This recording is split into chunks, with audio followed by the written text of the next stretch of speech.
một tiếng đêm ca chợt sen lâu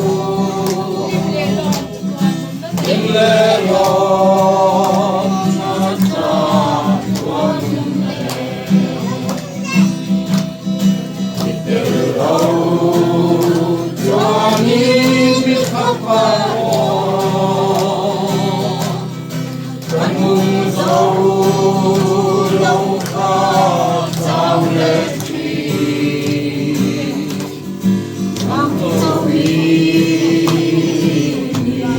cả đủ đêm rất quan thế mà ta biết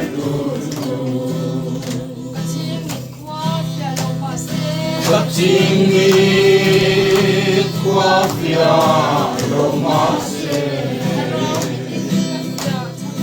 Karang ibina ya chandam tu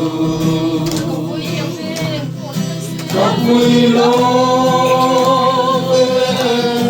potem se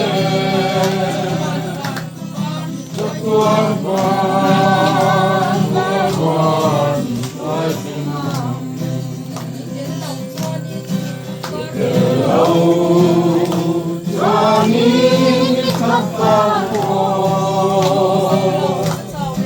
căn mùng dâu lâu khát sao lệ chi nắng dâu đi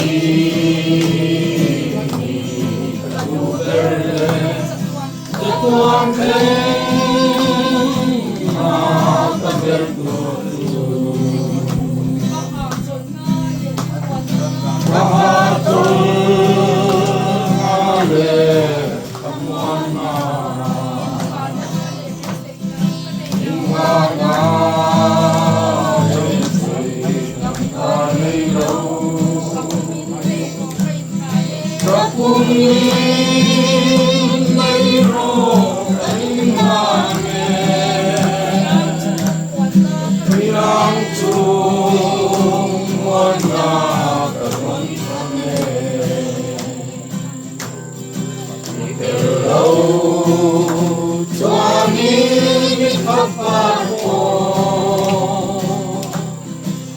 Nung dâu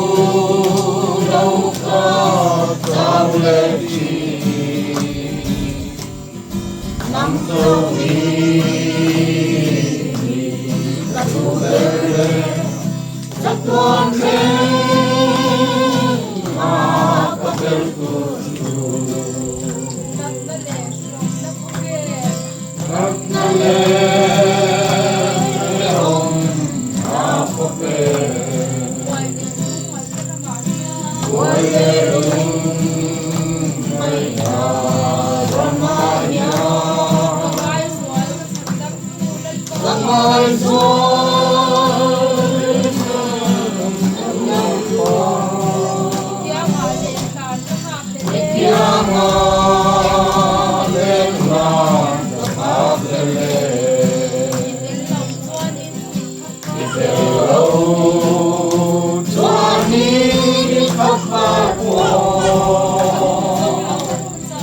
căn nung dâu